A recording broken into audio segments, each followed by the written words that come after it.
fiscalisé. Voilà. C'est bon. Alors là, on parle de la fiscalité des particuliers, hein, donc qui relève de l'article 150 VH bis du Code général des impôts. Ceux qui ont la curiosité de le lire, vous verrez que la rédaction n'est pas des plus simples. Le principe, lui, est assez simple. Le principe général, c'est-à-dire qu'on n'impose pas les plus-values crypto par crypto, on impose les plus-values réalisées sur l'ensemble du portefeuille d'actifs numériques.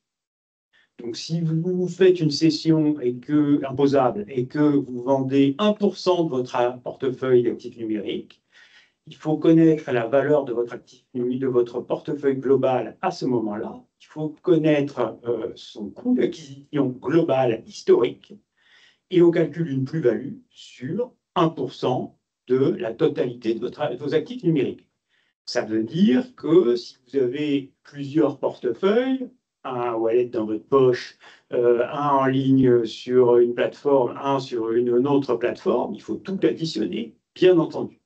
Et il faut additionner tous vos actifs numériques pour faire ces calculs. Donc si le principe est assez simple, la mise en œuvre peut être très complexe, voire atrocement très complexe. Je rentre dans le sujet. Je vais prendre l'exemple de la défi.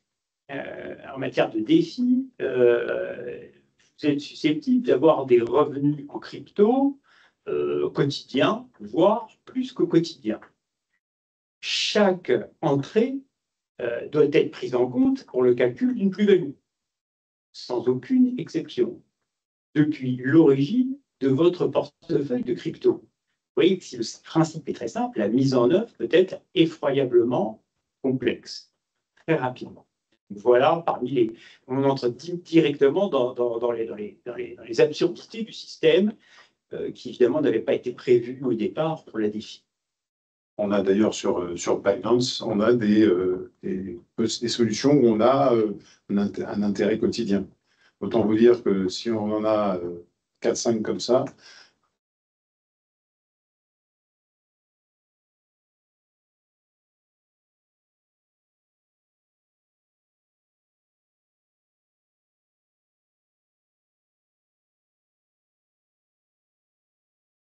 vous savez sûrement, le grand avantage du système français, c'est la neutralité des échanges entre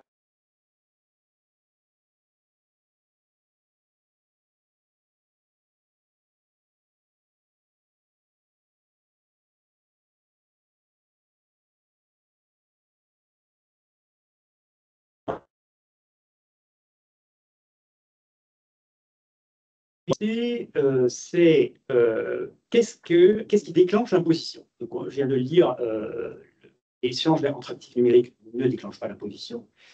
Ce qui déclenche l'imposition, c'est quand on passe en monnaie fiat, en pratique dollar ou euro, ou qu'on se sert de ces cryptos pour acheter un bien ou un service. Du point de vue fiscal, c'est pareil.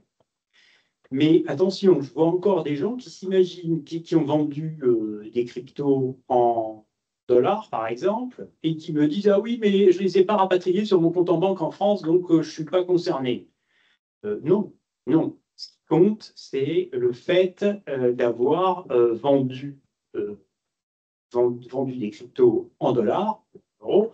Le fait générateur de l'impôt est là. Peu importe qu'on laisse ces dollars ou ces euros sur un compte américain, suisse, que sais-je. Pas le sujet. Enfin, un point extrêmement délicat, c'est qu'est-ce qu'un actif numérique?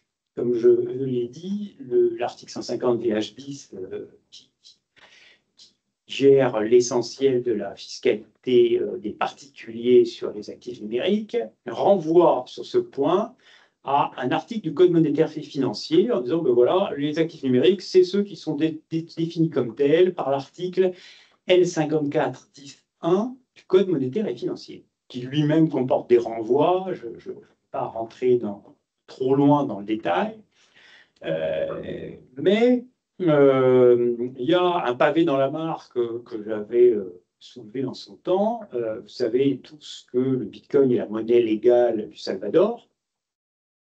Or, dans l'article... On revient un peu plus loin. Sur ce point-là, on revient un peu plus loin. Oui, mais j'en parle maintenant, et donc se pose un problème qui est que l'article L54-10-1 du Code monétaire et financier exclut les monnaies légales.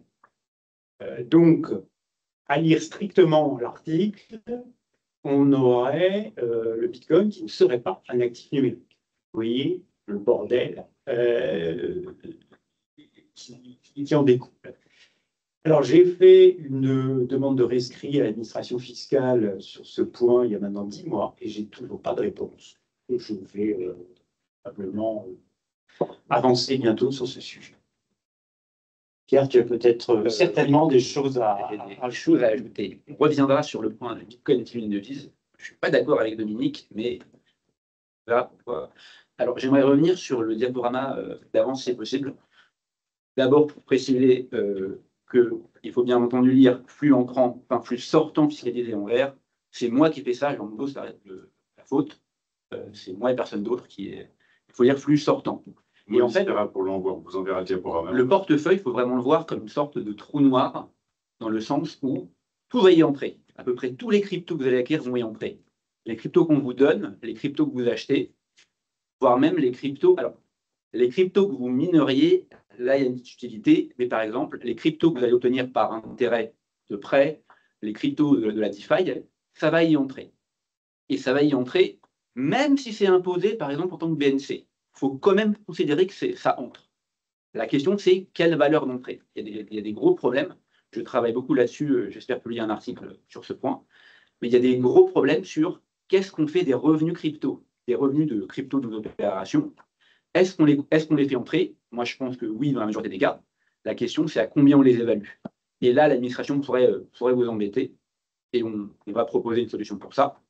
Maintenant, au niveau du portefeuille en lui-même, en fait, les cryptos, quand ils y entrent en tant que Bitcoin, ils y entrent en tant qu'Ether, ils y entrent en tant que Fetch AI.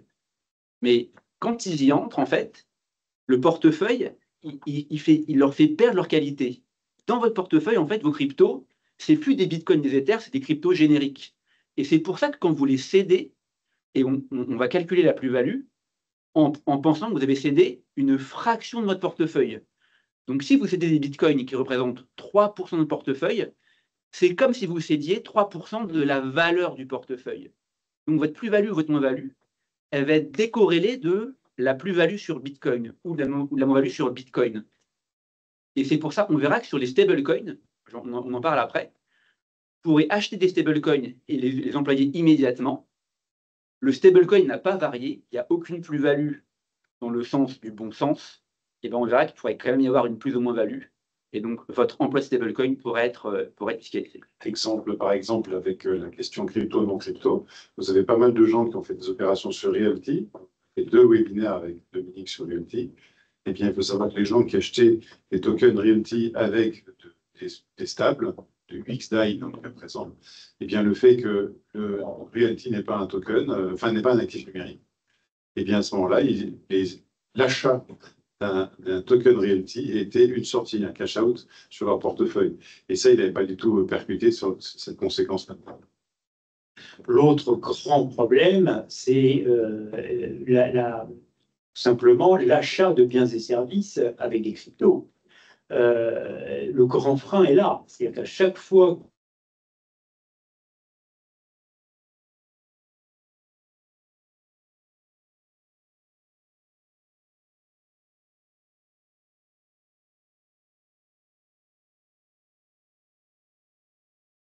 si c'est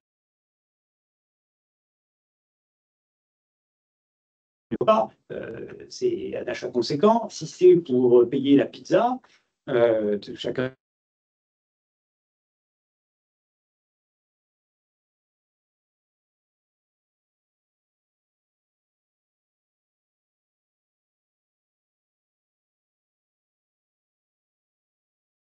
empêche concrètement l'utilisation des crypto-monnaies en France, enfin pour les résidents fiscaux français, comme comme un moyen de paiement, en pratique. Quand on fait une déclaration, il faut bien penser donc que vous devez tracer l'ensemble de vos mouvements. Donc, vous avez des logiciels spécialisés pour cela, hein, pour parler de Boetio, par exemple. Vous pouvez aussi le faire avec un tableur Excel. Il faut que vous ayez compris le système. C'est souvent c'est souvent très intéressant parce que vous avez quand même la main sur les calculs. Et donc, ce qui est important, c'est que vous rentrez dans le réflexe du prix moyen pondéré d'achat. Et en permanence, quand il y a une nouvelle transaction qui arrive, eh ben, ça fait bouger votre prix moyen pondéré d'achat, puisque tout est mélangé. Toutes les cryptos sont mélangées fiscalement parlant.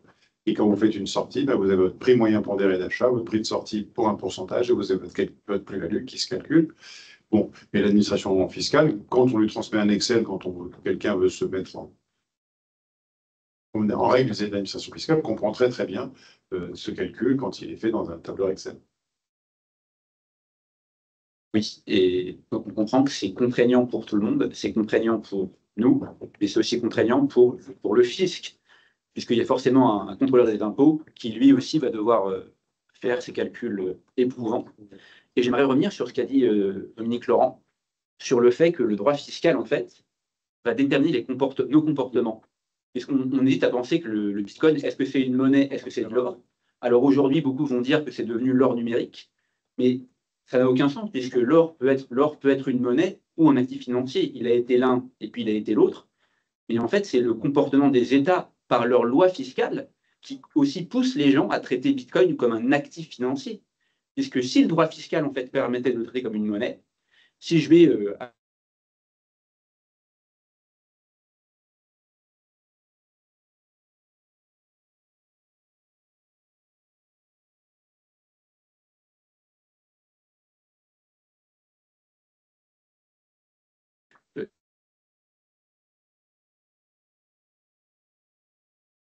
est de l'or, dépend, je pense, de mon point de vue, de la position juridique des États.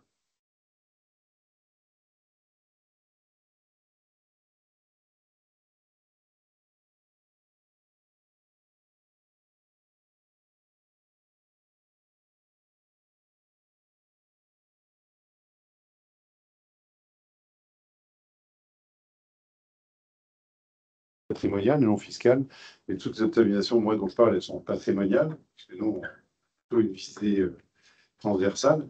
C'est que, encore pour quelques temps, quelques jours, quelques semaines, quelques mois, moi j'espère quelques années, vous savez que la donation purge la plus-value. Pourquoi la donation purge la plus-value? Imaginons que Jacques, qui est concentré sur son téléphone, soit mon père, et que, imaginons, soit mon père, je suis encore plus jeune, et qu'il décide de me faire une donation. Imaginons qu'il ait acheté un bitcoin à 30 000 $ et qu'aujourd'hui, au moment où nous parlons, il en vaut 64 000. Eh bien, s'il me fait une donation, le bitcoin va rentrer dans mon patrimoine à moi à 64 000 $. Et si je le vends le lendemain à 64 000 $, eh bien, il est normal que je n'ai pas de plus-value puisqu'il est rentré dans mon patrimoine à 64 000 $. Si par contre, Jacques décide, dans sa grande bonté, de me dire, ben non, je vais te donner, je veux jouir de mes bitcoins. Et donc, comme, si, l'usufruitier jouit. Il doit jouir tout en conservant la substance. C'est pas de moi, c'est de Jean Valadier. Et donc, pour jouir de ces bitcoins, il ne me donne que la nue propriété, la propriété future.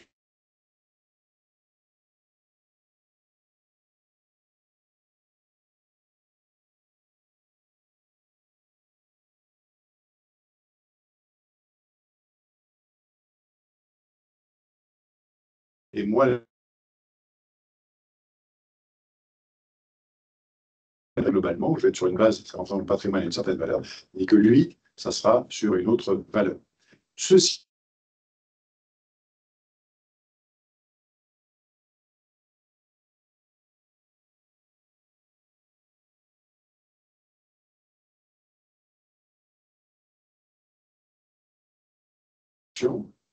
à votre conjoint ou à vos enfants pour purger la plus-value. Donc, je m'explique, vous avez envie de faire un cash out, de vendre des bitcoins et des cryptos sur lesquels il y a beaucoup de plus-value.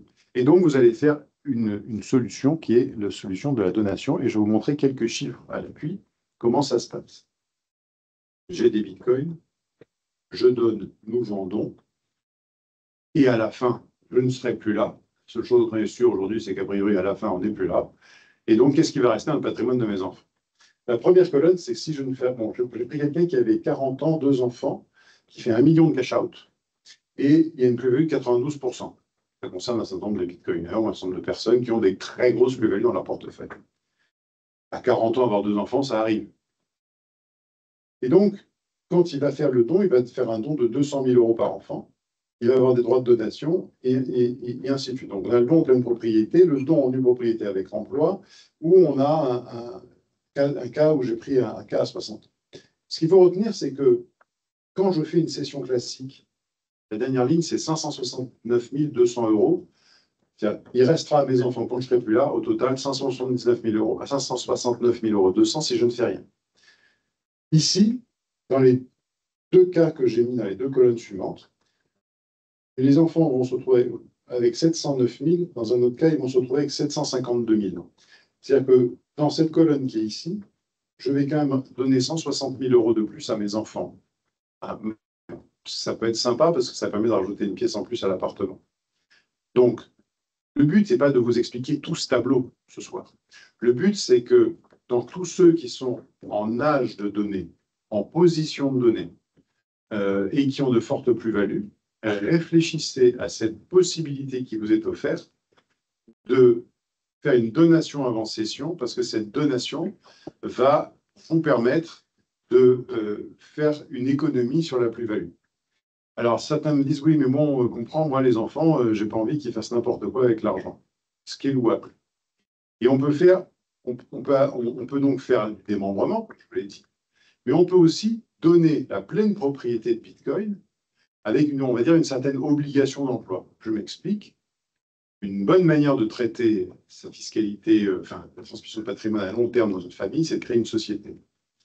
Parce que dans la société, je peux donner des pouvoirs aux uns et aux autres comme je l'ai décidé. Et donc, je fais une donation en pleine propriété avec l'apport à la société ensuite. Et à ce moment-là, nous gérons le patrimoine familial dans une société. Voilà, donc pensez à ces aspects-là, parce que c'est une manière, c'est un premier point qui va vous permettre de faire baisser la fiscalité si vous mêlez donation et cession. Est-ce que tu veux rebondir sur ce point-là ou tu en as d'autres? Oui, oui, parce que c'est un point extrêmement important. On est très souvent donc, consulté effectivement sur les optimisations patrimoniales en famille. Et j'introduis souvent le sujet en disant, en rappelant ce que Louis-Alexandre a dit, c'est-à-dire que à ce jour encore, la donation purge la plus-value. Mais du coup, qu'est-ce qui est intéressant? Ce qui est intéressant, c'est pas de donner des parts de sa résidence principale, par exemple. Parce que le plus intéressant, c'est de donner des biens qui recèlent une plus-value latente future la plus imposable, la plus importante. Alors, la plus-value latente future, et pas du droit fiscal, mais imposable, ça l'est. C'est-à-dire que si je donne ma résidence principale à mes enfants, ou si je donne leur nue propriété, c'est de toutes les façons non imposable le jour où je la vendrai. Donc, je fais une optimisation de mes droits de succession, éventuellement, mais pas de mes impôts sur les plus-values. C'est pas mal. Il vaut mieux donner sa résidence secondaire, si on la détient depuis pas trop longtemps, et encore mieux, des actifs numériques ou des actions, un portefeuille en bourse qui recèle une importance. Donc, c'est tout à fait, ce système est tout à fait opportun pour les actifs numériques. Voilà, on a parlé de la donation. Maintenant, on va parler d'autres points de vigilance, si je puis dire. Les points d'attention, c'est sur la problématique des professionnels ou simili-professionnels. Alors, je vais faire juste une petite parenthèse. Ce n'est pas parce que vous faites une grosse plus-value que vous êtes un professionnel. J'ai vu parfois certaines propositions, certains propos qui ont été échangés en disant oui, mais alors si en plus vous faites une grosse session Bitcoin, vous êtes considéré comme un professionnel. Non, ça n'est pas là que ça se passe. Oui, ça n'a rien à voir. Le problème, c'est le comportement de l'investisseur. Est-ce que vous vous comportez comme un professionnel ou pas?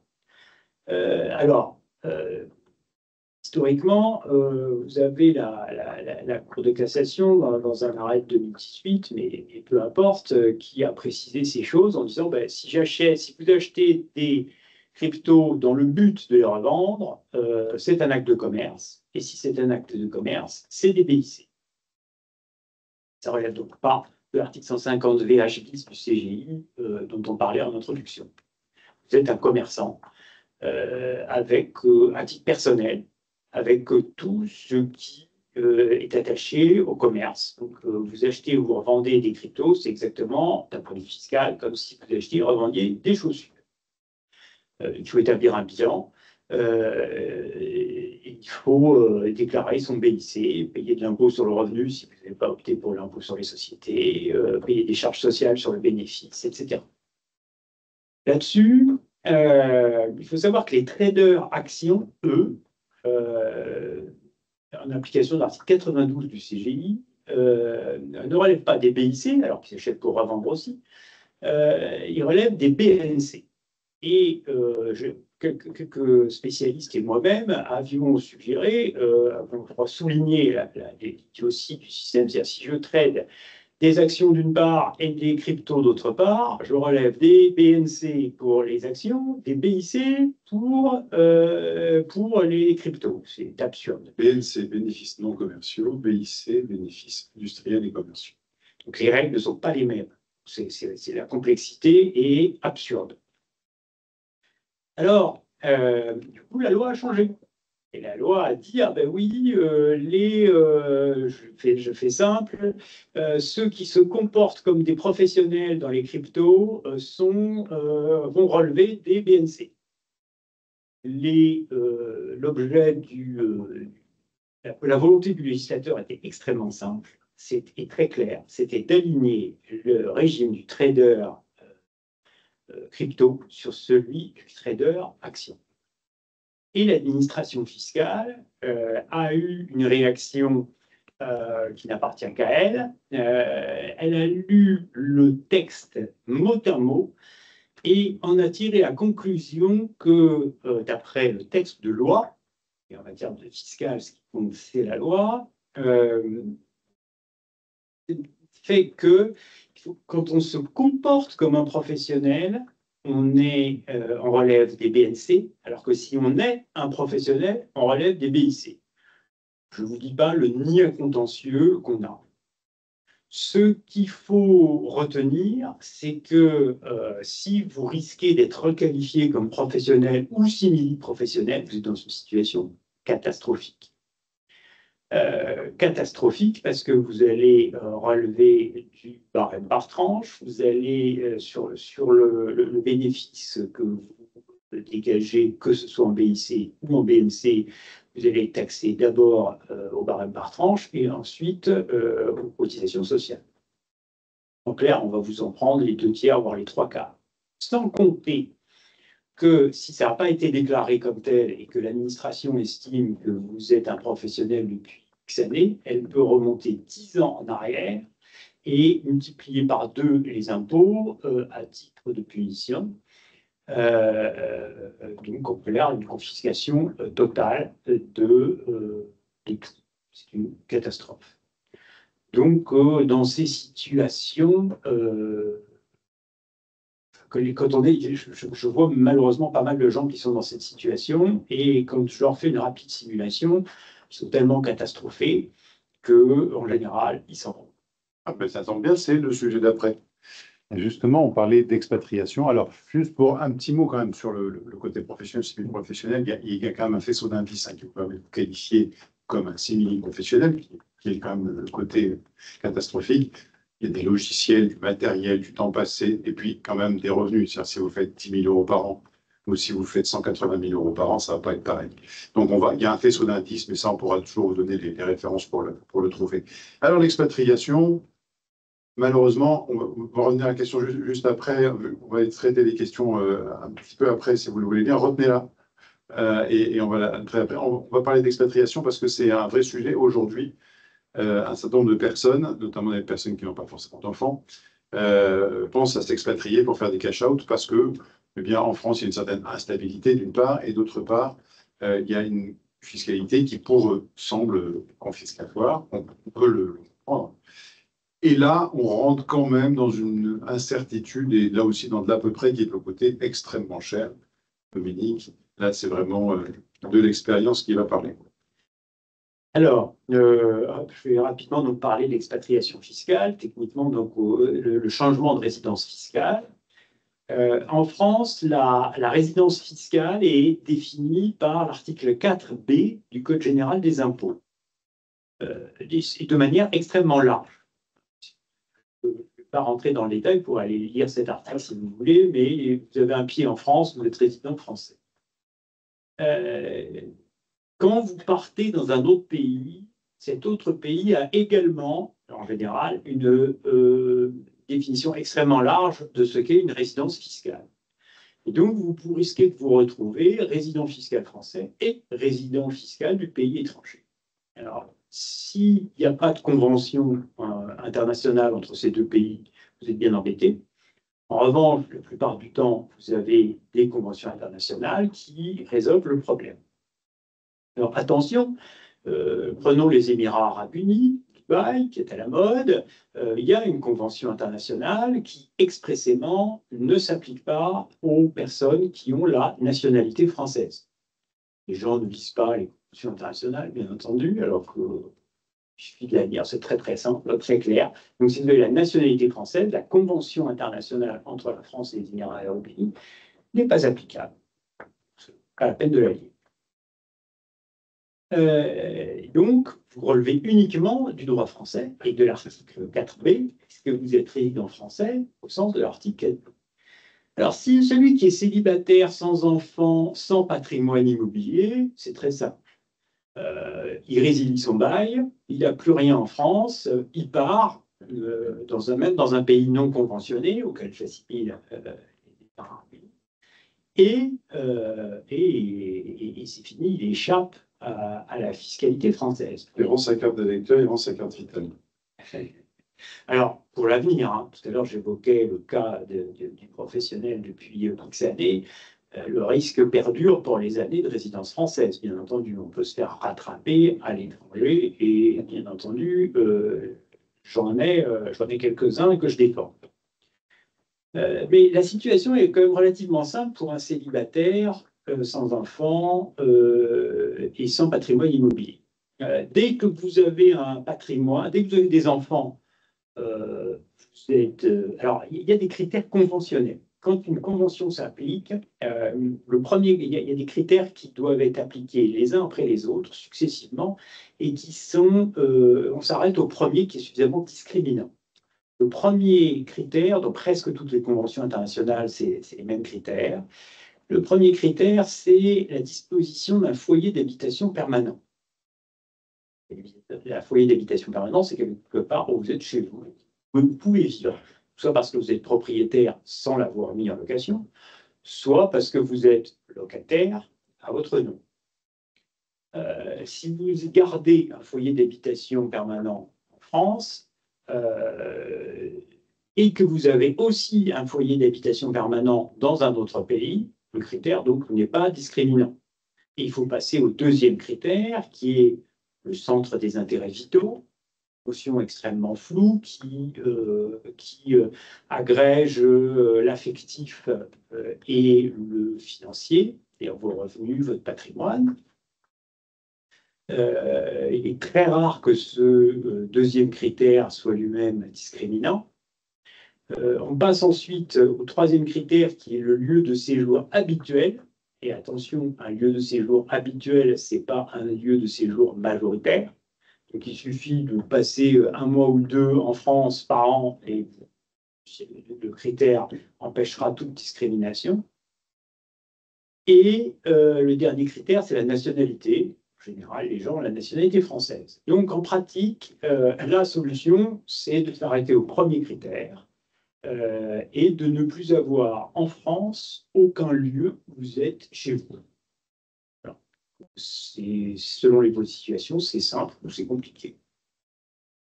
Voilà. Que dire encore qu'il n'y a pas d'exit tax à ce jour? Alors, il n'y a pas d'exit tax pour la plupart des cryptos. J'avais été consulté sur quelqu'un voulait que je l'écrive, donc j'avais été extrêmement prudent. Et dans l'article qui vise l'exit tax et qui donne toute une liste de tout ce qui est soumis à l'exit tax, il y a les titres de créance. Et donc, question, est-ce que certaines cryptos ne pourraient pas être qualifiées juridiquement de titres de créance? Moi, je pense que si. USDT ou USDC, par exemple, si des PEG, et on sait que c'est des choses qui arrivent, je pense qu'on doit pouvoir faire un procès à Tether, à l'autre là, à Circle, merci. Et si on venait à le gagner, ça serait la preuve que ce sont des titres de créance et donc soumis à l'exit tax. Voilà, enfin, il faut que ça dépasse 800 000 euros quand même, sur les seuils actuels. On peut schématiquement évacuer le problème de l'exit tax quand même. Restez en Bitcoin si jamais vous partez et vendez votre résidence principale, transformez-la en Bitcoin et vous pouvez partir. Oui. Alors, on va avancer. Une fois qu'on a parlé d'expatriation, on a une problématique particulière sur les stablecoins et notamment les stablecoins EMT. Alors bon, moi j'ai mis des symboles où j'en ai mis un volontairement qui n'était pas EMT et qui ne le sera jamais, et un autre, c'est celui de la Société Générale Forge, qui lui, l'est. Alors oui, bon, si vous suivez un peu le monde des cryptos, vous savez qu'il y a eu le règlement MiCA. Alors tout le monde a parlé de ça, a agité des épouvantails sur les stablecoins. EMT, alors c'est Electronic Money Token, c'est des jetons de monnaie électronique. La monnaie électronique, c'est une forme de monnaie. Il y a la monnaie fiduciaire, les billets et les pièces, la monnaie scripturale sur vos comptes bancaires, et la monnaie électronique, qui est la dernière forme de monnaie officielle inventée, et la monnaie que vous allez avoir sur des portefeuilles électroniques, comme Monero, les portefeuilles Monero, quand vous êtes étudiant, vous payez avec ça. Eh bien, MiCA nous dit que les stablecoins, que certains stablecoins, les stablecoins qui sont annexés à une seule monnaie officielle, sont des IMT. Il le dit très clairement, il dit qu'ils sont réputés être des jetons de monnaie électronique. Et il y a un problème, c'est que ces stablecoins, MiCA nous dit, c'est de la monnaie électronique, donc c'est de la monnaie, mais en même temps, MiCA nous dit, c'est aussi des cryptoactifs. Donc on a des stablecoins qui sont à la fois des cryptoactifs et de la monnaie électronique. Donc c'est des hybrides en fait. Et le vrai problème, c'est qu'est-ce qu'on fait? Est-ce qu'en droit fiscal français, on fait primer la qualification de monnaie, auquel cas il y aurait des conséquences diverses et variées selon qu'on a de la monnaie euro ou de la monnaie étrangère, ou est-ce qu'on fait primer la qualification cryptoactif ou actif numérique? Moi, de mon point de vue, quand on prend le texte fiscal nous dit que les actifs numériques sont traités fiscalement comme des actifs numériques. Et on peut dire cryptoactif égale actif numérique. Donc, de mon point de vue, pour le moment, vous êtes en sécurité. Si vous avez des stablecoins IMT, il n'y a aucun souci. Vous pouvez toujours les considérer comme des cryptos. Donc, ils sont couverts par les échanges et leur neutralité. Il n'y a aucun problème. Ça, c'est pour le présent. La loi n'a pas changé. Le fisc n'a rien dit de nouveau. Hein. Donc, pour moi, c'est une position qui est mesurée et qui est fondée sur le texte. Elle me semble devoir s'appliquer. Maintenant, pour l'avenir, c'est pas dit que, justement, pour favoriser l'usage monétaire de ces cryptos, il soit sorti de l'article 50 VH bis. Alors, la conséquence, ce serait qu'on ne pourrait plus, par un échange, en fait, couvrir une plus-value crypto. Là, on a le réflexe, on a une plus-value crypto, on la convertit en stablecoin, elle est sécurisée. Elle n'est pas fiscalisée, mais elle est sécurisée. Si, à l'avenir, les IMT étaient traités comme de la monnaie véritable, on sortirait de MiCA. Donc, passer de crypto classique à des IMT, vous seriez fiscalisé. Exactement comme si vous sortiez en monnaie fiat.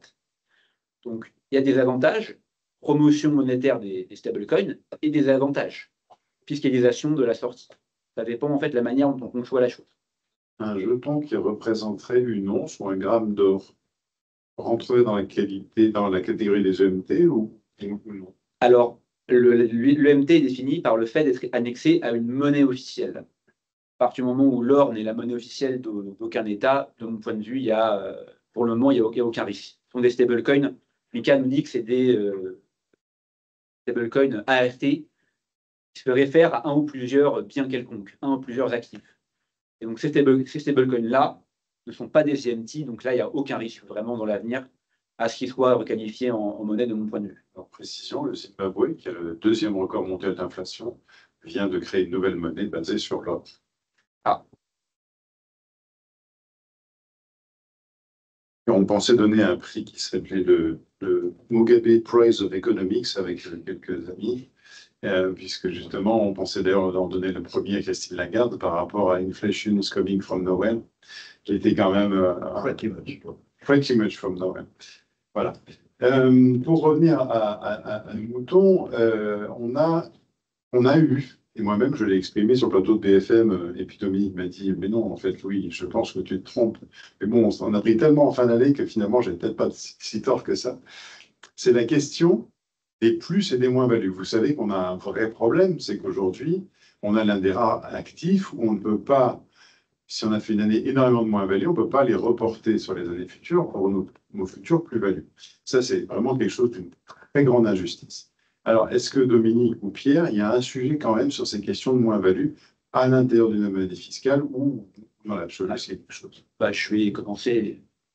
Alors, sur les moins-values, j'aurais deux choses à dire. La première, c'est que la moins-value n'est pas toujours mauvaise, puisque à toute chose malheur est bon. Il y a une pratique fiscale qui est assez courante outre-Atlantique, mais qu'on peut importer ici, c'est la collecte des moins-values. Puisque la moins-value, on peut parfois en profiter.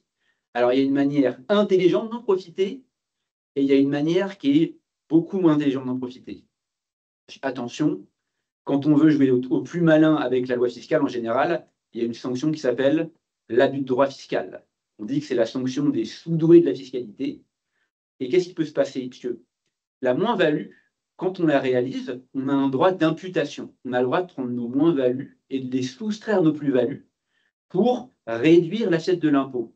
On peut potentiellement arriver à zéro, ce qui est plutôt intéressant puisqu'on ne paiera pas d'impôt sur l'année. Et qu'est-ce qu'on peut faire du coup si on se rend compte que notre portefeuille est en situation de moins-value? On peut se dire, qu'est-ce que je vais faire? Je vais vendre mes cryptos et je vais les racheter immédiatement. Qu'est-ce que je vais faire? Je vais collecter ma moins-value parce que je l'ai réalisée, j'ai accompli une opération qui la concrétise, mais je veux garder mes cryptos, donc je vais les racheter. Si vous vendez vos bitcoins et que dans la nanoseconde, vous les rachetez, ça ne passera pas pour le fisc. Parce que le fisc vous dira, votre truc, c'est insincère, ne me prenez pas pour une andouille, c'est de l'abus de droit. En revanche, et c'est ce que font les Américains quand ils faisaient leur tax harvesting, on va rester dans le même secteur crypto. J'aime la crypto AI. Voilà, j'ai des jetons Tao, voilà. Mais bon, là, pour le moment, ça a baissé. J'ai une moins-value, une grosse moins-value Tao, mais j'ai confiance dans le secteur. Qu'est-ce que je fais? Je vends mes Tao et je vais prendre des jetons Fetch AI. Donc, je concrétise ma moins-value Tao, mais je reste dans le secteur. Donc, extérieurement, je fais un arbitrage de portefeuille. J'ai plus confiance en Tao, mais j'ai confiance en Fetch AI. Et là, donc, la moins-value, j'ai le droit, je pense légitimement, je pourrais m'en prévaloir et je pourrais réduire le montant de mon impôt sur l'année. Puisque c'est sincère. En apparence, je n'ai pas fait une opération qui est, manifestement destinée à tromper le fisc. Je n'ai pas acheté des bitcoins, vendu des bitcoins et ne les pas acheté immédiatement. Donc attention, on a le droit de collecter des moins-values si on le fait intelligemment. Et il y a un second problème qu'on a relevé, c'est le problème des déficits. Parce qu'en l'état du droit actuel, le déficit crypto n'existe pas. Alors, économiquement, bien sûr, vous pouvez être en déficit sur une année. En revanche, le déficit, vous n'avez pas le droit de le reporter. On parle de report en avant du déficit. Dans beaucoup d'autres catégories de revenus, vous avez un déficit fiscal. Vous avez le droit de l'imputer sur le revenu des années futures. Parfois même pour les meilleurs, en matière d'impôt sur le revenu, vous avez un droit d'imputer sur le revenu global. Il y a plusieurs pratiques. Pour les cryptos, c'est la plus sévère. C'est la plus sévère, le déficit, vous n'avez aucun droit dessus. Mais on peut imaginer, on pourrait proposer éventuellement d'aligner le régime sur le traitement des déficits de valeur mobilière. J'ai un déficit, j'ai une année terrible, j'ai un gros déficit crypto. Qu'est-ce que je fais? Je le reporte sur la plus-value de l'année prochaine. Parce que le droit positif, c'est les gains sont socialisés, mais les pertes sont au moins partiellement privatisées. Ce qui est quand même un problème pour les investisseurs. Oui, donc je suis tout à fait d'accord. Dans l'hypothèse où vous êtes en moins-value parce que votre portefeuille a baissé dans l'année, c'est précisément le bon moment pour faire des donations. N'est-ce pas, Louis?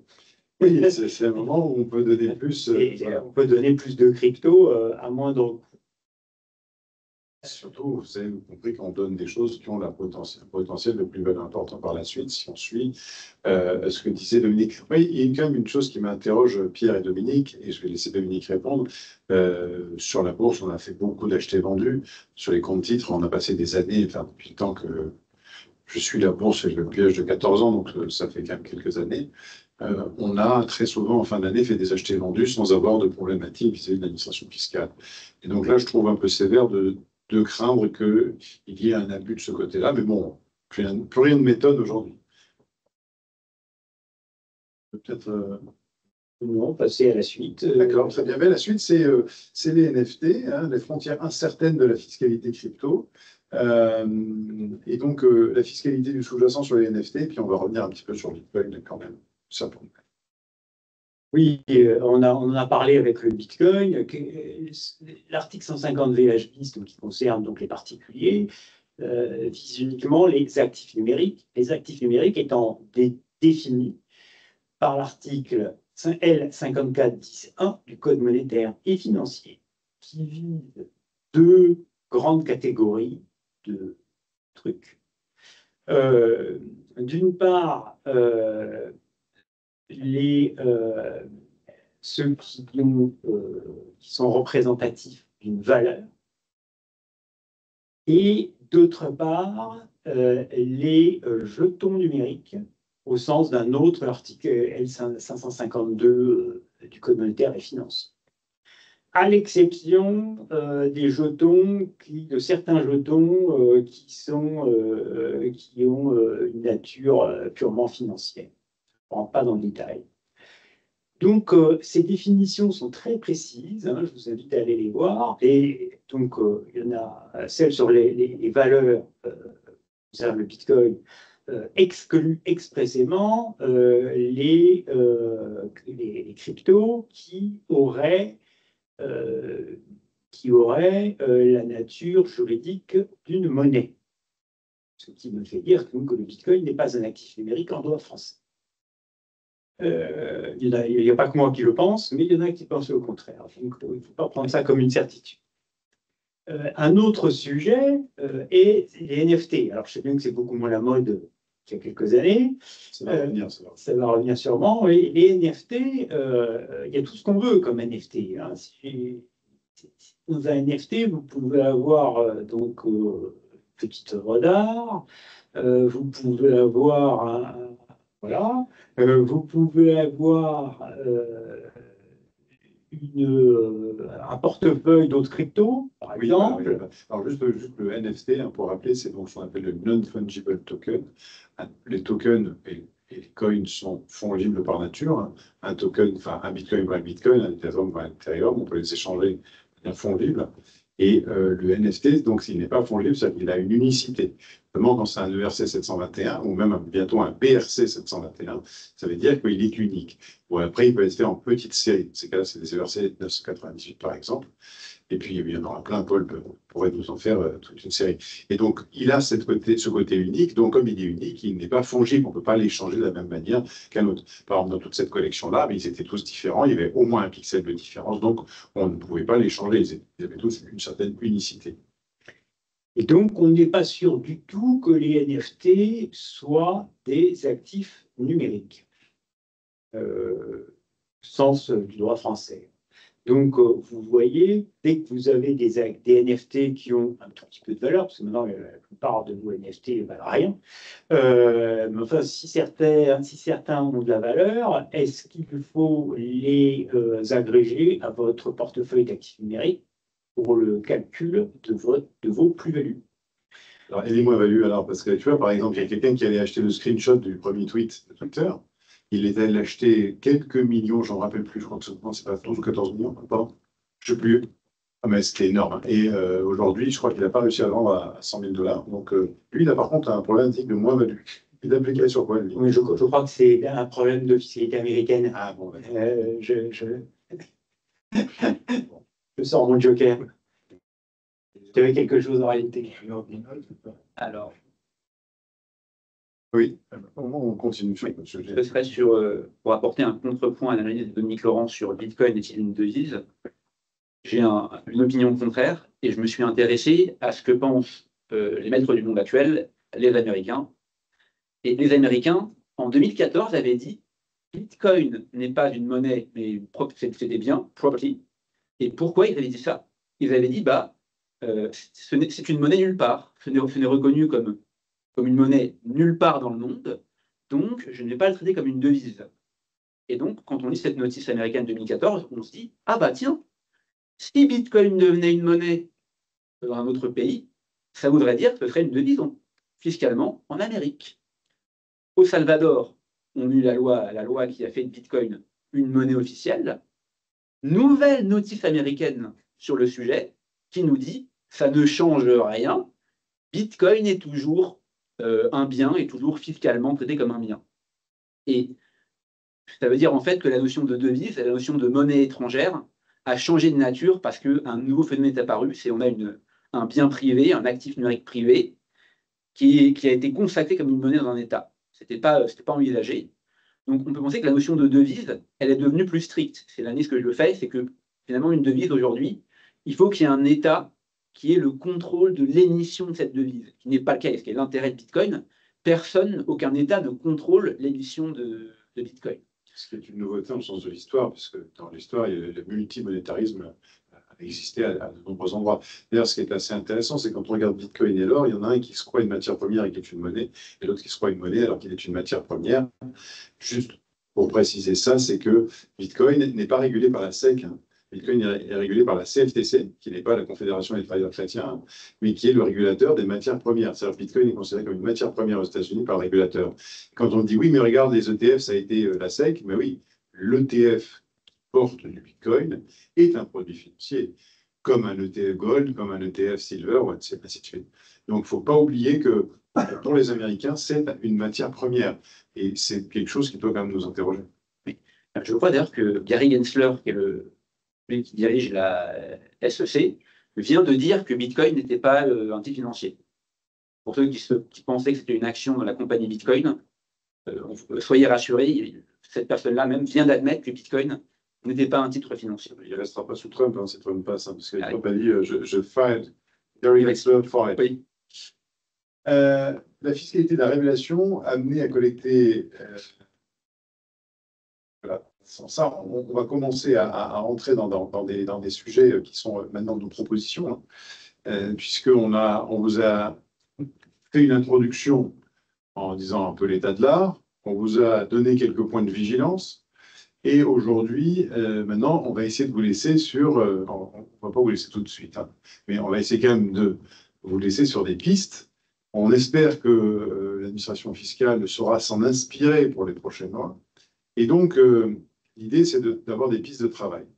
Le premier point, c'est quand même, on voudrait la fin d'une injustice, qui est la compensation des plus et des moins-values sur plusieurs années. Aujourd'hui, sur les valeurs mobilières, on peut les reporter pendant 5 ou 10 ans, 6. Voilà. 6. On a des déficits fonciers sur jusqu'à 10 ans. Et donc, c'est le seul actif aujourd'hui sur lequel on ne peut pas reporter des moins-values, même s'il y a quelquefois, par exemple, les moins-values d'un PEA, en fonction qu'il ait 2 ans ou 5 ans, ainsi de suite, c'est pas pareil.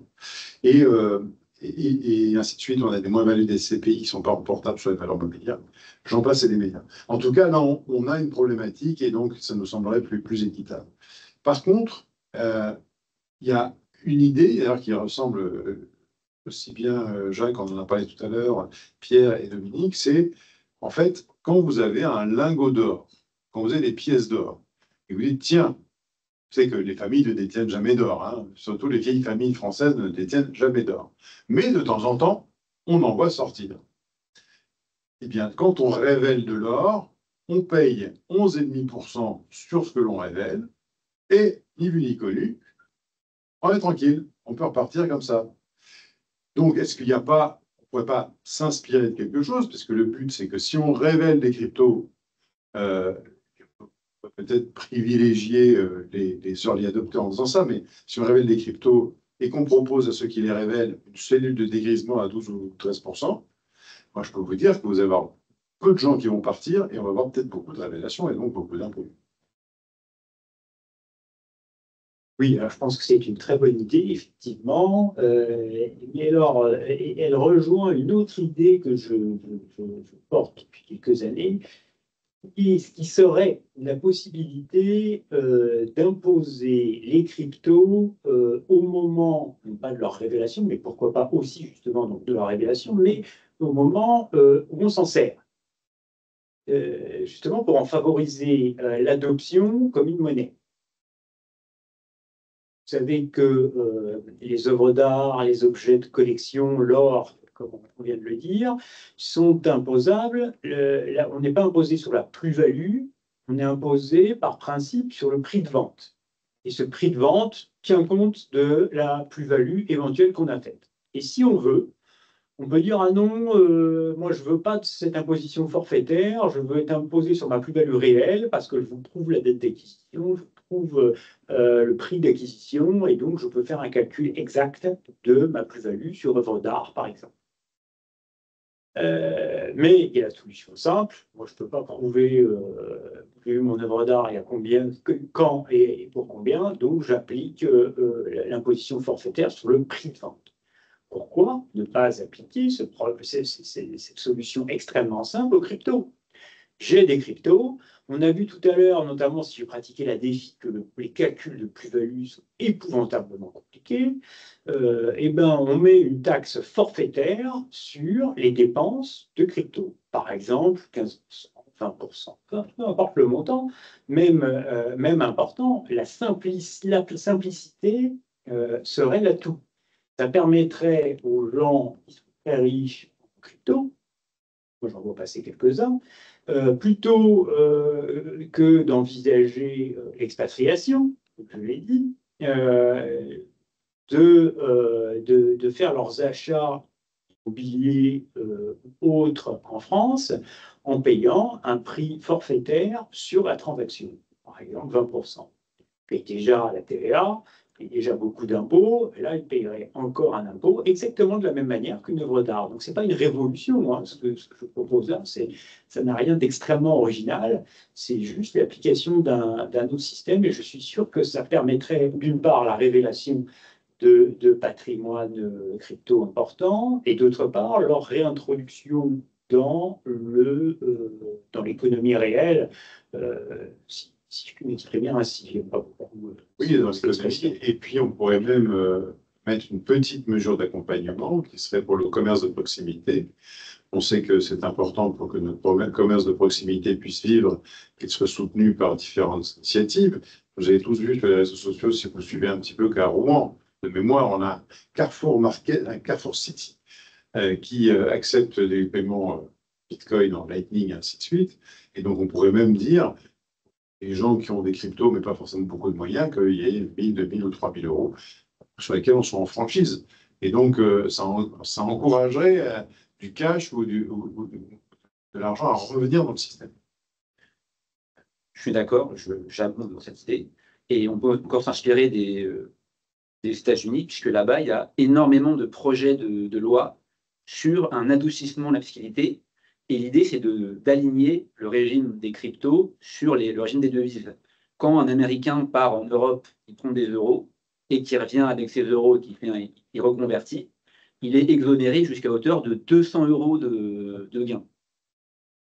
Donc, l'idée, c'est ces petites dépenses de la vie courante, en fait, le fait de ne pas les fiscaliser, comme l'ont dit Dominique et lui, ça permet de stimuler la consommation. Et on a mis le rapport Draghi, pourquoi? Je ne sais pas si vous avez lu le rapport Draghi, bon, il fait 70 pages, relativement ennuyeux, mais il relève qu'on a des besoins d'investissement qui sont colossaux pour rattraper le retard qu'on a pris sur les États-Unis. Oui. On va faire après les questions. Et parce qu'en fait, il y a des sujets qu'on aborde en suivant, et notamment, il y a un sujet qui est majeur, alors je ne sais plus si c'est dans cette diapo ou dans celle d'après, c'est l'apport, oui, c'est dans celle-là, l'apport au capital des sociétés. C'est-à-dire aujourd'hui, j'ai des cryptos, je veux créer une société, et je veux faire un apport en capital à cette société. L'apport au capital d'une société est déclencheur de plus-value. Je veux faire un prêt à cette société pour amener mes cryptos, parce que je préfère le faire dans le cadre d'un prêt. Si c'est une société que je crée, c'est même pas la peine. Ça sera déclencheur de plus-value. Le seul cas de figure où un prêt crypto à une société ne serait pas taxé, la seule exception, si je puis dire, c'est que la société serait avec des fonds propres négatifs, serait dans une situation difficile, aurait absolument besoin qu'on injecte de l'argent, et on ferait un prêt en crypto qui permettrait de sauver la société. Je pense que Dominique, on en a pas mal parlé. Je pense que ça serait peut-être l'exception qui pourrait, aujourd'hui, dans l'état actuel de l'art. Donc, pouvoir capitaliser une société en crypto et ne pas payer, en y mettant bien sûr des garde-fous, mais ne pas payer de plus-value dans ce cadre-là, ça serait aussi revaloriser le capital d'un certain nombre d'entreprises qui en ont besoin. D'accord? On a des poches de capital qui dorment, en fait, et qu'on n'arrive pas à faire revenir dans l'économie, notamment parce que la fiscalité est trop sévère. Et ce qui nous pousse, en fait, à nous demander comment on va financer les investissements. Alors, comme on est en France, c'est soit par de l'impôt, par plus d'impôts, soit par plus de dettes, voire certains qui sont, on peut dire, assez radicaux, qui sont assez célèbres, qui imaginent en fait un financement monétaire des investissements.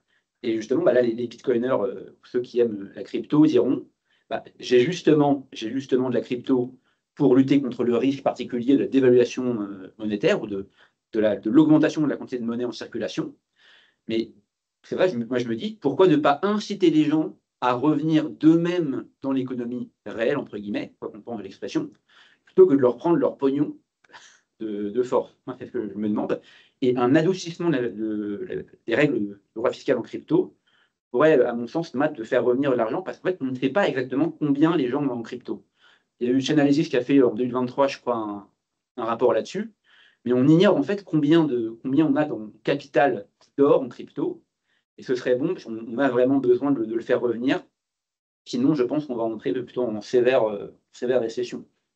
On va bien sur les prêts, Dominique, parce que c'est un vrai sujet. Ça fait longtemps qu'on en parle tous les deux. Je crois qu'on doit un appel sur deux, tous les deux, on doit parler d'un prêt, des choses comme ça. C'est un sujet dont on a discuté même tous les trois dans notre chat. On a un chat tous les trois et donc on échange sur la fiscalité. Et donc j'aimerais qu'on revienne dessus parce que bon, il y a des légendes urbaines et je pense que ça serait bien de cadrer un petit peu les choses par rapport à ça. Oui. Alors, il est très tentant quand on a des cryptos de les donner en garantie à un financier, un banquier, pour emprunter des euros en contrepartie. C'est une pratique qui est très courante, par exemple, en Suisse. Mais vous savez, la Suisse ne connaît pas la notion d'impôt sur la plus-value des particuliers. Donc, il n'y a notamment pas d'impôt sur les plus-values en crypto. Donc, il n'y a pas de sujet. Un banquier suisse, vous allez le voir, vous lui dites que vous voulez 1 million de francs suisses, il vous prend en garantie 2 millions de bitcoins, qu'il vous garde, et il vous prête 1 million de francs suisses, il n'y a pas de sujet fiscal. En France, vous allez déclencher l'article 150 VH bis si vous faites ça. Pourquoi? Parce que le prêt, vous avez deux types de prêts, deux grands types de prêts en droit français. Vous avez le prêt à usage et le prêt à consommation. Très simplement, si je vous prête ma voiture, c'est pour s'en servir et je m'attends à ce que vous me rendiez ma voiture et en usé. Si au contraire je vous prête 10 litres d'eau, je comprends bien que vous n'allez pas me rendre les mêmes 10 litres d'eau. Vous allez vous servir de cette eau pour la boire ou arroser vos fleurs et vous allez me rendre 10 litres d'eau différents. Donc, dans ce cas-là, il y a un transfert de propriété. Et le droit français en tire toutes les conséquences. dans un cas, il n'y a pas d'imposition quand je prête ma voiture. Dans l'autre cas, il y a imposition, en tout cas théorique, parce qu'il y a transfert de propriété. Et le critère, c'est la fongibilité, ou plus exactement la consomptibilité. Est-ce que le bien est fongible? Est-ce que le bien est consomptible? Fongible, ça veut dire qu'on peut encore l'échanger. S'il reste dans un millésime 6 bouteilles de Romanée Conti, c'est plus fongible, parce qu'il y en a tellement peu. Par contre, si je la débouche et que je la bois, bah, le premier usage, je la consomme. Oui. Et donc, les cryptos, alors, on peut rentrer dans le détail de la fongibilité, mais l'idée générale, c'est que c'est des biens fongibles et consomptibles par leur usage. Ça a été reconnu par exemple pour l'argent, hein, donc les euros sont consomptibles, sont jugés consomptibles par leur usage. Si vous servez d'un billet de 10 euros, ben vous ne l'avez plus. C'est pareil pour les cryptos.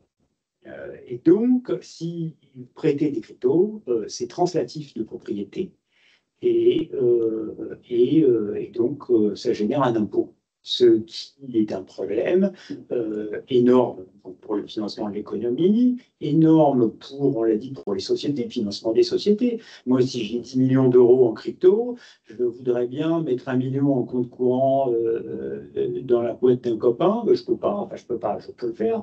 Ça va me coûter 30%. Et si les projets qui bruitent de-ci, de là, peut-être 35, nous verrons. Donc, je suis freiné. Et donc, sur les prêts, on pourra, s'il y a des questions particulières, et surtout à l'issue de ce webinaire, s'il y a des questions particulières, vous pouvez les poser à Dominique ou à moi-même. J'aurais deux petites remarques sur le prêt. Oui. Alors, 3 minutes. Hop. Oui, très vite. Alors, sur le prêt, il y a certaines cryptos qui montrent justement que la consommation par le panneau d'usage n'est pas si évidente qu'il n'y paraît. Moi, je pense aux cryptos qui peuvent se stacker. Si vous avez des cryptos qui peuvent se stacker, vous allez les mettre en staking, vous allez les juger comme la base du proof of stake, et donc vous allez récupérer les mêmes cryptos. Donc en vous en servant, vous n'allez pas les consommer. Donc là, on peut se dire peut-être que certaines cryptos révèlent que la qualification de prêt de consommation n'est pas toujours la plus pertinente, parce que ces cryptos, même si on peut payer avec, on peut s'en servir pour produire toujours plus de cryptos. Donc, il y a un usage productif et non consommant qui pourrait servir de base. Là, on dit c'est un prêt à usage. Et là, il n'y a plus de transfert de propriété, donc on évite le risque de faire générateur la plus-value. Et j'ai une deuxième remarque, c'est que si je vous prête, je ne sais pas, 100 bitcoins, vous me devez 100 bitcoins. Donc, il y a un échange. Je vous remets 100 bitcoins et vous me remettez une créance de 100 bitcoins. Donc, il y a un échange actif numérique contre créance d'actifs numériques. Et quand on va lire le texte du Code général des impôts, on voit que sont couverts les actifs numériques et les droits qui s'y rapportent. De mon point de vue, une créance d'actifs numériques, c'est un droit qui se rapporte les actifs numériques. Donc peut-être que même dans les prêts de consommation, on peut voir dans le texte une porte de sortie pour dire que le prêt n'est pas fiscalisé. Maintenant, c'est une interprétation, c'est la mienne, on peut ne pas la partager, mais on pourrait quand même avoir une manière de lire le texte qui est protectrice. Oui, alors, Pierre Fini est un universitaire.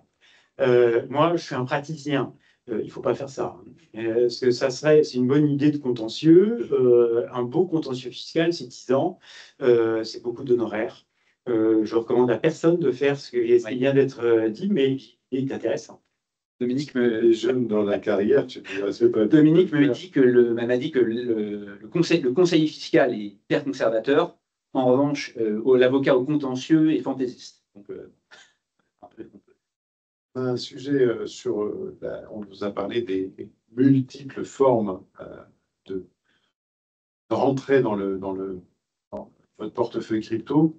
On peut même se poser la question si quand je fais du minage au Congo, je n'ai pas un établissement stable au Congo pour miner. Donc, si moi j'achète des machines de minage que j'installe dans un pays A ou B, est-ce que je n'aurais pas une problématique de convention fiscale et comment la convention fiscale traiterait mon établissement stable au Congo, ainsi de suite? Je vous laisse pouvoir penser à toutes les conséquences, mais est-ce que la question ne serait pas d'essayer à un moment donné d'harmoniser tout ça pour que ça soit simple?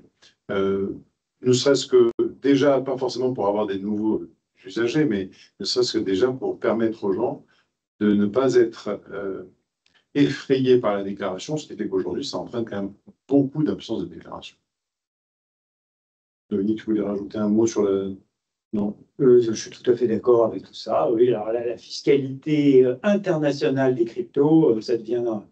Il y a beaucoup de questions. Effectivement, a priori, le minage est constitutif d'un établissement stable, dans l'analyse actuelle. Je ne sais pas si ça parle à beaucoup, la notion d'établissement stable en fiscalité internationale. Il se pose d'autres questions en défi en particulier, sur la nature des revenus dans les interprétations des conventions internationales. Est-ce que mes revenus ne sont pas des intérêts soumis à retenue à la source? Il y a beaucoup de questions qui se posent sans réponse à ce jour. Et quand vous avez des revenus de tokens immobiliers basés aux États-Unis, et en fonction que ce soit des LLC ou des Incorporated, je vous laisse imaginer quand même. Étude au cas par cas. Alors, Bitcoin est-il une monnaie? Je crois on l'a mis, on en a parlé à 2-3 reprises. Et avant de passer aux questions, parce que déjà, on va pouvoir passer aux questions. On a parlé beaucoup de la technique du dollar cost average. Ça veut dire, je rentre sur Bitcoin tous les lundis matins, par exemple. Comme Bitcoin monte et descend, je ne me pose pas de questions, je passe en pilotage automatique et j'achète toutes les semaines le lundi matin. C'est le fameux buy on Monday. Vous remarquez quand même que le lundi matin, c'est souvent un peu moins cher. Eh bien, si on fait ça à l'achat, est-ce qu'il n'y aurait pas parfois une réflexion à mener quant à la cession en technique ou aux habitudes qu'on pourrait prendre pour céder? Et là, c'est Dominique qui depuis un an et demi, me sollicite souvent pour dire, mais oui, quand même, tu penses aussi à ta stratégie de sortie. Oui, oui, surtout avec ce bull run qui doit arriver, n'est-ce pas? La question, alors il y a les hodlers purs qui s'en foutent, mais ceux qui envisageraient de revendre, la question est aussi importante que celle de l'achat. Et alors là, d'abord, c'est de la gestion de patrimoine, comme faut-il vendre? Moi, je ne sais pas, je ne suis pas un spécialiste, mais effectivement, le DCA, ça se pratique à l'achat, ça se pratique à la revente bien de la même manière. C'est-à-dire quand ça monte haut, eh ben, on peut vendre tous les lundis matins, tous les débuts de mois, ou que sais-je, par exemple, de manière systématique, avec en tout cas une stratégie. Mais là où il y a aussi l'aspect fiscal. C'est-à-dire que vous allez le revendre, a priori, en USDT. Et donc, vous n'avez pas d'impôt. Gold. Voilà. Donc, la question ne se pose pas. Mais est-ce que dans votre projet, il y a le fait de récupérer des euros pour les dépenser en France de la manière dont vous le souhaitez? Sinon, pas de sujet. Si c'est uniquement pour réinvestir plus tard quand ça aura rebaissé, pas de sujet fiscal. Mais si vous voulez dépenser toute partie de vos gains, il va falloir passer en euros. Et la deuxième question qu'il faut se poser, c'est pas quand est-ce que je passe en stablecoin, c'est quand est-ce que je passe en euros. Et là, c'est une vraie question fiscale. Si je reviens au tout début, quand on parlait de l'article 150 VHB, c'est de la manière dont on calcule la plus-value, qu'on va prendre tous vos actifs numériques et toutes leurs valeurs. Donc, il faut repasser en euros à un moment où votre portefeuille global d'actifs numériques n'est pas trop haut. Donc, si je pense que je vais avoir besoin, j'ai envie de récupérer 10 000 euros et que ça va continuer à monter, j'ai intérêt à récupérer mes 10 000 euros le plus vite possible, avant que ça remonte. Inversement, si j'en ai pas besoin tout de suite, j'ai un projet d'investissement, mais je peux attendre que ça monte très haut, vendre au mieux. Il ne faut surtout pas récupérer des euros quand ça sera, quand mon portefeuille d'actifs numériques sera au plus haut. Il faudra attendre que le portefeuille ait baissé, parce qu'après la hausse vient la baisse, tout le monde. Et donc, il y a une stratégie purement fiscale à mettre au point en plus de la stratégie de remonte. Dominique, comme moi, nous sommes des hodlers. C'est pour ça que cette question est importante. C'est-à-dire que nous aurons toujours une part de Bitcoin dans notre portefeuille que nous n'aurons pas consommée. C'est pour ça que notre portefeuille sera toujours exposé à la variation à la hausse ou à la baisse, parce que si on fait des allègements de portefeuille, ça sera des allègements de portefeuille qui se feront à la marge, 10, 20, 30, 40%, mais on gardera toujours une part exposée au risque. Donc c'est pour ça que cette stratégie est importante, et vous pouvez très bien faire vos sorties de l'actif risqué sur le haut du cours, et si vous n'avez pas besoin de cash à ce moment-là, vous allez plutôt faire votre sortie de cash alors que Bitcoin a corrigé. C'est parce que nous sommes des hodlers. Si nous n'étions pas des hodlers, on n'aurait pas cette problématique-là. Si on dit, mais je vais sécuriser l'intégralité de mon portefeuille, ben, ça ne va pas changer grand-chose. Mais c'est parce que, et dans beaucoup de gens qui nous écoutent ce soir, hein, je sais qu'il y a des hodlers, et donc c'est pour ça que cette stratégie-là, elle concerne quand même plutôt des hodlers. Rien à ajouter. Voilà, et puis après, pour terminer, pour la route, avant les questions, il y a un petit sujet, c'est qu'on trouve que la solidarité devrait être encouragée. Et les gens pensent que quand on fait un don en Bitcoin ou un don en autre chose, c'est exonéré. Eh ben non. Eh ben non. Et là, on trouve quand même là encore une injustice crasse par rapport au fait qu'on peut se faire un don en euros. Donc imaginons, j'ai quasiment que de la crypto, je vends de la crypto pour pouvoir faire un don, je fais un don en crypto, et bien je suis fiscalisé. Et là, on pense qu'il faudrait quand même faire quelque chose, voire même, si on sert un don, puisse avoir la réduction de 66 ou 75%. J'en profite pour vous glisser quand même que dans l'autre sens, on pouvez acquérir du Bitcoin avec une réduction d'impôt. Le saviez-vous? Ah, là, je posais une colle. Eh bien, si vous ouvrez un plan d'épargne retraite dans un plan d'épargne retraite, pour l'instant, vous avez accès à un ETC, un ETP Bitcoin. Et donc, quand vous faites un versement sur un plan d'épargne retraite, si vous êtes imposable à 30, 41 ou 45%, et bien vous savez, quand vous faites un versement de 10 000 euros, vous avez une réduction d'impôt, enfin votre base imposable baisse de 3 000 euros, 4 100 euros, 4 500 euros. Ce qui veut dire qu'en choisissant ce plan d'épargne retraite, vous pouvez investir dans Bitcoin ou Ethereum ou ainsi de suite, et avoir une réduction d'impôt à l'entrée. Bon, bien sûr, vous aurez, quand vous êtes défiscalisé à l'entrée, vous êtes fiscalisé à la sortie, il ne faut pas l'oublier. Mais peut-être qu'à la sortie, votre tranche marginale d'imposition sera un peu plus basse, ou que nous aurons remboursé la dette de l'État et qu'à ce moment-là, notre tranche marginale sera plus basse. On va pouvoir passer aux questions. Il y avait des questions, donc Paul va gérer les questions en ligne. Je sais qu'il y avait 2 questions ici. Alors, je sais que tout à l'heure, j'ai dit, c'était il y a 1 heure, j'ai dit, gardez la question. Donc, je ne sais pas si on a toujours la question. On va passer avec le micro.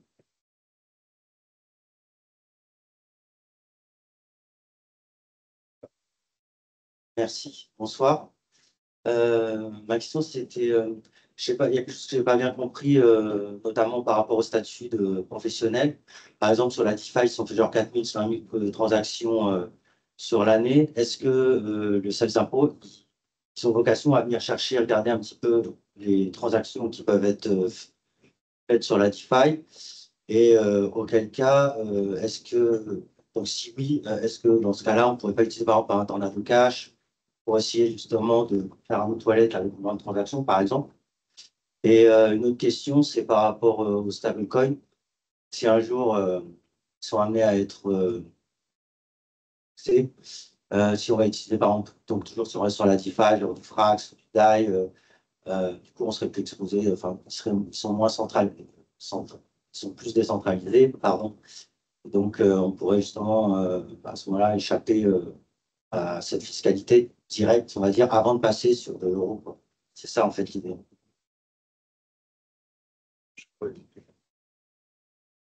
Alors, sur les opérations de défi, si tout est automatisé, je pense, vous parliez de 4000 opérations par an, mais si tout est automatisé, quasi tout, c'est pas parce qu'il y a beaucoup d'opérations, 4000 c'est beaucoup, hein, bien sûr, c'est même énormément, que vous devriez être considéré comme un professionnel, ni même comme un simili-professionnel.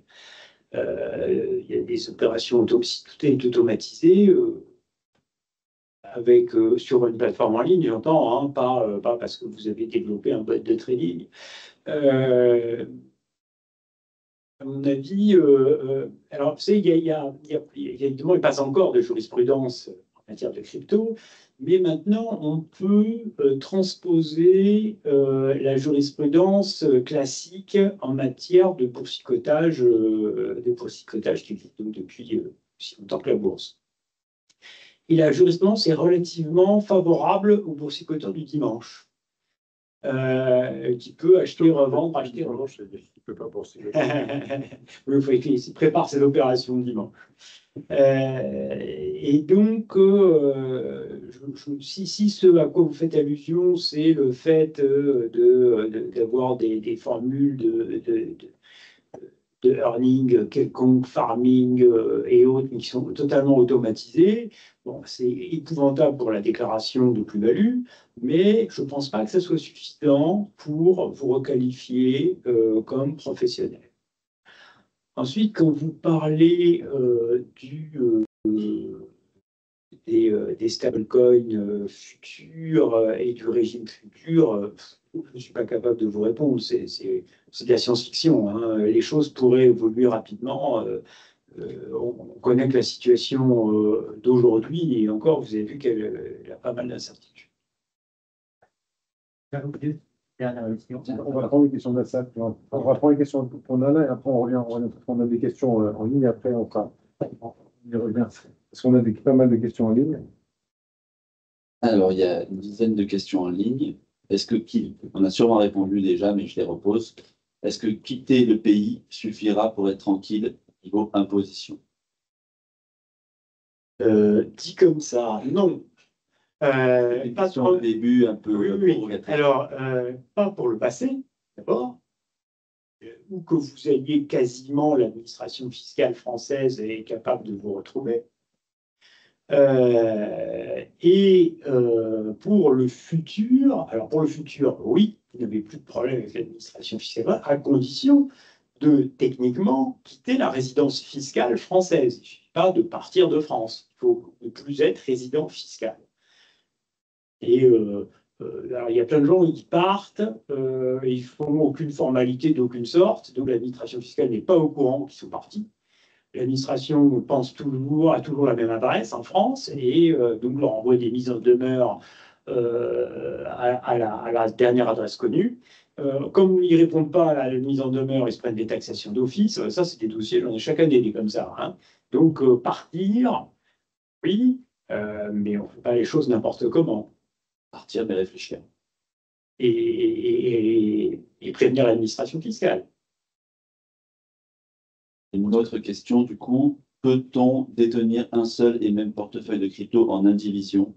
Comment concrètement cela se passe? La détention en indivision permet-elle de faciliter la gestion en termes fiscaux? Alors, je pense qu'il n'y a pas d'avantage à détenir un portefeuille en indivision. C'est une question de comptabilité dans le ménage, hein. Une indivision, pour détenir un portefeuille en indivision, c'est soit un ménage en séparation de biens, soit un ménage en participation en zaké, soit des héritiers qui ont hérité à plusieurs d'un portefeuille. C'est ça, à mon avis, je vois les trois situations les plus fréquentes en termes d'indivision. C'est effectivement, si vous avez votre portefeuille dans une plateforme centralisée, à vous de voir avec la plateforme centralisée si elle peut gérer le portefeuille et vous mettre le portefeuille non pas au nom d'une personne, mais aussi d'une indivision. Si vous le détenez de manière froide, on va dire avec ce qu'on appelle le self-custody, la détention par soi-même, à ce moment-là, ça va être une question de suivi des transactions pour prouver effectivement que les flux sont intimes. Dans le ménage, j'y vois un intérêt. Pourquoi? Parce que si monsieur a des cryptos et veut donner aux enfants, il a des abattements. Si madame a des cryptos et elle veut donner aux enfants, elle a des abattements. Souvent, c'est majoritairement monsieur qui a des cryptos et madame qui n'en a pas. Et l'avantage, que ce soit en indivision, c'est que si on dit que ça a été acquis avec de l'argent de l'indivision, ça veut dire qu'à ce moment-là, on se retrouve avec des doubles abattements de double abattement, pardon, pour pouvoir donner. À ce moment-là, monsieur a les abattements pour donner, madame a les abattements pour donner, et puis on les multiplie par enfant. Ce qui veut dire que je peux donner 100 000 euros en franchise de droit, j'ai 2 enfants, 200 000, on est 2 parents, 400 000. Donc voilà, je ne sais pas du tout si je réponds à la question, parce que je ne l'ai pas eu en face à face, mais en tout cas, l'indivision, c'est possible, il faut le documenter, et ça peut avoir un avantage en termes de succession, et notamment si on a une division entre époux, ben, il n'y a que la moitié, enfin non, entre époux, cette question ne se pose pas, excusez-moi, il n'y a pas de droit de succession entre époux, depuis Hollande ou Sarkozy, je ne me rappelle, Sarkozy. Oui, sachant qu'en plus, si vous avez votre portefeuille en indivision, mais que vous êtes un même foyer fiscal, de toute manière, la plus-value, en fait, remontera au niveau du foyer fiscal. Donc, il n'y aura aucune différence au niveau de l'imposition des particuliers. Par contre, si vous n'êtes pas dans le même foyer fiscal, là, il faudra répartir le produit du portefeuille entre les membres de l'indivision à proportion de leurs résultats, mais exactement comme si vous avez vos cryptos en SCI, pas en SCI, en SC. Ça, on n'en a pas parlé, mais quand vous avez une personne interposée, en fait, qui gère votre portefeuille crypto, vous devez en fait répartir le produit entre les associés. Mais ça, on n'a pas pu en parler. Mais pour l'indivision, c'est la même logique. Même foyer fiscal, ça remonte en fait à la au niveau supérieur, donc pas de problème. En revanche, pas le même foyer fiscal, on répartit le produit. Question de public. Je précise que toutes ces complexités ne font que rajouter à la complexité de base, et il faut fuir les complexités. Tout à l'heure, vous avez dit que si on apportait des cryptos à une société, par exemple en cas d'une augmentation de capital, on casquait, mais d'un autre côté, certains apports peuvent être déduits de cette base fiscale, non? Il n'y a pas une possibilité d'en récupérer De mémoire, les augmentations de capital qui ont un avantage fiscal, ce serait l'article 150 obéter, mais je vois mal comment on passe par des cryptos en passant par là. Et après, les réductions d'impôts au titre de la loi Pacte qui a continué l'abattement Sarkozy, enfin, les réductions d'impôts aujourd'hui sont dans des cas extrêmement réduits. Donc, je pense qu'on n'a aucun intérêt, et je ne suis même pas sûr que ça soit éligible, parce que si ça se trouve, on a même une contrainte sur la nature de l'apport qui doit être en numéraire. Et est-ce qu'on peut considérer Bitcoin comme numéraire? Si je suis administration fiscale, je pense que non. Bon, sincèrement, Jacques, je pense que là, non, on n'est pas sur un truc. Je pense qu'il y a beaucoup à prendre. On a une autre question dans la salle, parce qu'il y avait une question qui n'avait pas été terminée de poser. Et après, on va repasser à une question en ligne. Ça concerne les emprunts sur la DeFi, donc sur les protocoles de lending et borrowing. Si j'emprunte, par exemple, je ne sais pas, 1000 USDC, que je les envoie sur mon compte en banque, est-ce que je vais avoir une flat tax, ou est-ce que je peux très bien dire et considérer que c'est un emprunt, donc je ne suis pas censé être assujetti à cet impôt?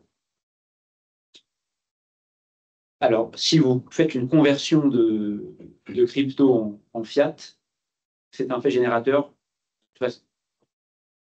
En fait, peu importe la cause d'acquisition de vos cryptos, si vous sortez en fiat, vous êtes fiscalisé. Il ne faut pas vous focaliser sur la raison pour laquelle vous avez acquis vos cryptos, mais il faut s'intéresser à la manière dont vous sortez de l'écosystème crypto.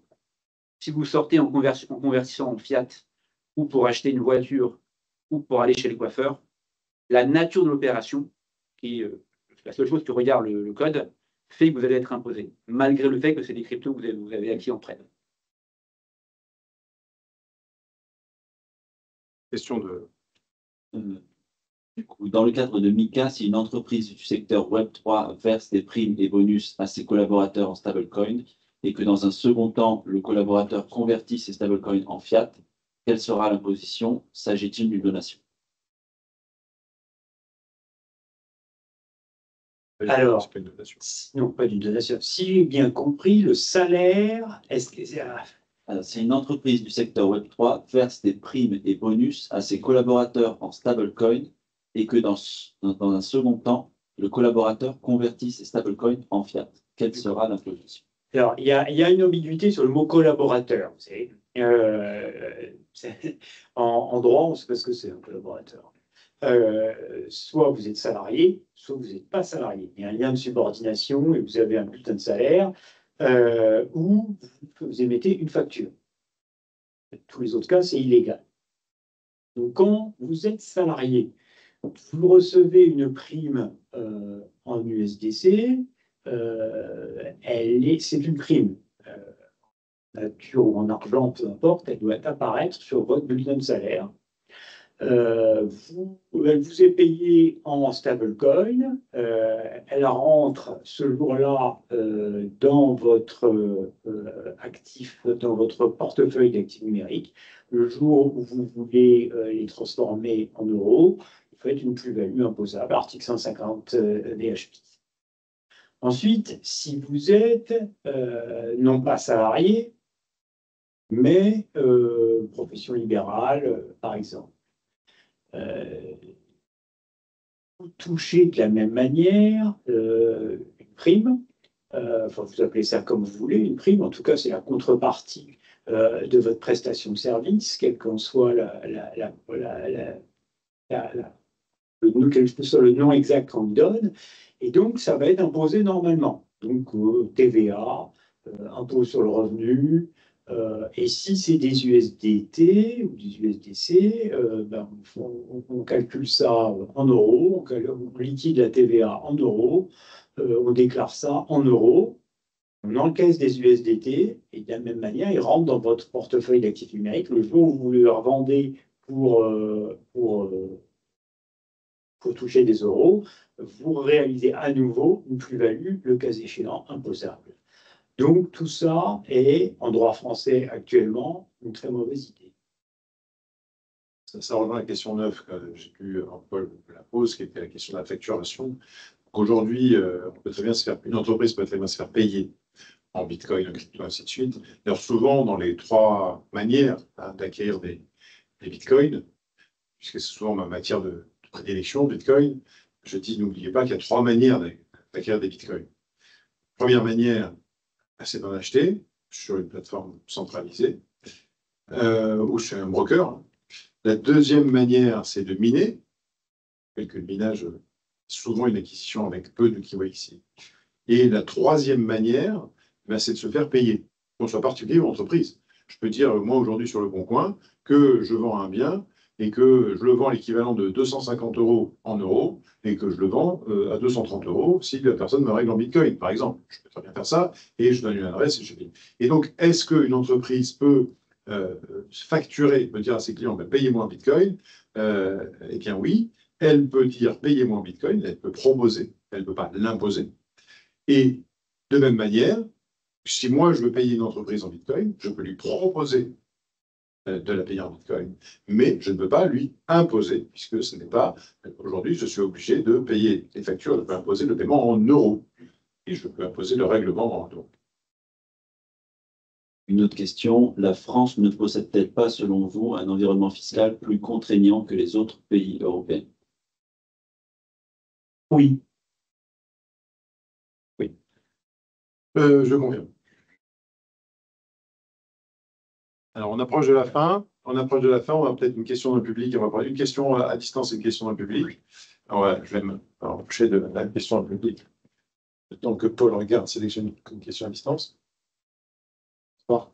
Je reviens sur les donations. Je voulais savoir si on pouvait en fait transmettre la pleine propriété des cryptos, mais en conserver la gestion et quand même bénéficier des avantages fiscaux qui sont associés aux donations.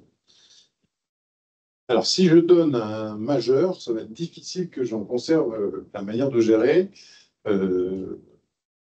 Par contre, si je donne à un mineur, c'est peut-être le cas de figure. C'est évident que ça va être son représentant légal qui va être amené à faire la gestion. Et d'ailleurs, ça pose une question dont je vais parler après, qui est le mandat posthume. Donc, si je veux donner en pleine propriété à un mineur, effectivement, ce n'est pas lui qui va gérer. Et pourtant, je le donne à un mineur, et donc ça peut être moi qui vais gérer, ou soit en tout cas son représentant légal. Ce qui veut dire aussi, se pose la question, quand on parle de transmission crypto, beaucoup de gens pensent qu'ils sont immortels et qu'ils survivront à Bitcoin, que Bitcoin ne leur survivra pas. Or, s'ils investissent dans Bitcoin, c'est que justement, Bitcoin va leur survivre. Et si, par exemple, j'ai des enfants et mon conjoint ne se sent absolument pas soit capable, soit concerné par Bitcoin. Le problème, c'est que si je disparais, qui va gérer le portefeuille? Qui va gérer le halving? Qui va gérer le cycle, pour peu qu'il y ait un cycle de 4 ans qui continue? Qui va gérer cette problématique-là? Il faut savoir que je fais un acte notarial, j'ai un acte authentique, je suis chez un notaire, qui est un mandat posthume. Je ne suis plus là.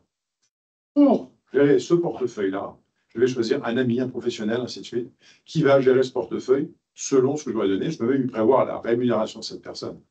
Et c'est comme ça que la gestion va me survivre. Et ça, c'est un acte très important avec des dispositions extrêmement importantes qu'il ne faut pas oublier, notamment quand on a un gros portefeuille. Paul, une dernière question qui vient de... Alors, on a deux autres questions que vous choisissez. La première, c'est que pensez-vous du PPCoin? Et la deuxième, c'est quel est le risque que l'administration fiscale française considère que le régime de l'exit tax s'applique aux cryptos? On va prendre la deuxième parce que je pense que celle-là, elle a vraiment un intérêt, alors que le PP, je vous laisse voilà, penser ce que vous voulez. Oui, j'oublie la première question. Je pense rien. Sur l'exit tax, donc aujourd'hui, je vous en ai parlé tout à l'heure, et demain, c'est donc de la science-fiction. Personne ne connaît l'avenir. Maintenant, on ne peut absolument pas exclure, évidemment, que l'article qui définit le champ d'application de l'exit tax soit un peu modifié de manière à inclure les cryptos. On ne peut absolument pas l'exclure. Mais je n'en ai pas entendu parler. Je vais dans ce sens, il faut être prudent. Maintenant, quand je regarde la manière dont le législateur a réparti les questions entre titres financiers et crypto et actifs numériques, en disant les actifs numériques, c'est quoi? C'est tous les jetons moins les valeurs mobilières.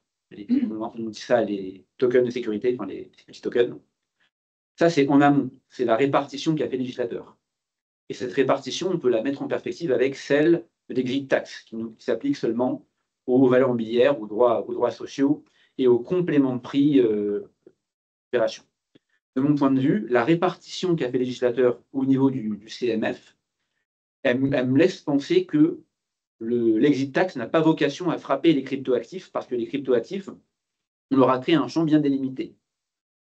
Donc, pour moi, il faudrait, l'exit tax, pour qu'elle s'applique, il faudrait qu'on en étende expressément son application.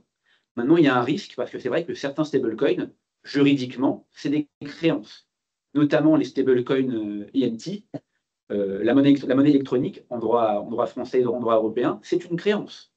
Donc, les INT, les jetons de monnaie électronique, sont des cryptoactifs qui sont des titres, des titres de créance. Donc, ce problème, il est véritable. Maintenant, je pense que c'est relativement peu probable. C'est la prudence nous oblige à le dire, mais je pense que c'est assez peu probable parce que la distinction crypto et titre financier a été posée avec quand même une certaine fermeté par la loi. Bien, écoutez, c'est la fin de ce webinaire en hybride, en direct et puis à distance. Merci beaucoup pour tous ceux qui ont écouté en direct ou en différé. Donc, n'hésitez pas à suivre Pierre Fini, notamment sur LinkedIn. Abonnez-vous à son profil. Évidemment. Il fait de l'exploration tous les jours. Il y a des nouvelles explorations sur plein de thèmes. Il y a un peu d'humour. Il y a beaucoup de créations artistiques sur ces sujets. Donc, vraiment, suivez-le parce que c'est passionnant. Moi, je n'arrive pas toujours à tout lire, mais il y a vraiment des trucs qui sont vraiment sympas. Quand vous avez une stratégie fiscale, prenez conseil avant de faire des bêtises auprès de Dominique. Et puis malheureusement, si des bêtises ont été faites et qu'on vient vous chercher, je pense que vous avez quelqu'un qui a une assez bonne expertise dans tout le contentieux. Quant à nous, Montagne Conseiller Patrimoine, écoutez, on vous accompagne pour les stratégies d'acquisition, de détention, de sécurisation, de stratégie fiscale, déclaration fiscale, formation, des revenus à partir de vos cryptos. Et puis, la transmission. Notre singularité, c'est quand même d'être un des spécialistes de la transmission de cryptoactifs et à commencer par Bitcoin. Merci beaucoup pour votre attention et puis je vous dis à très bientôt en direct ou sur les réseaux sociaux. À très bientôt et bonsoir à tous. Merci.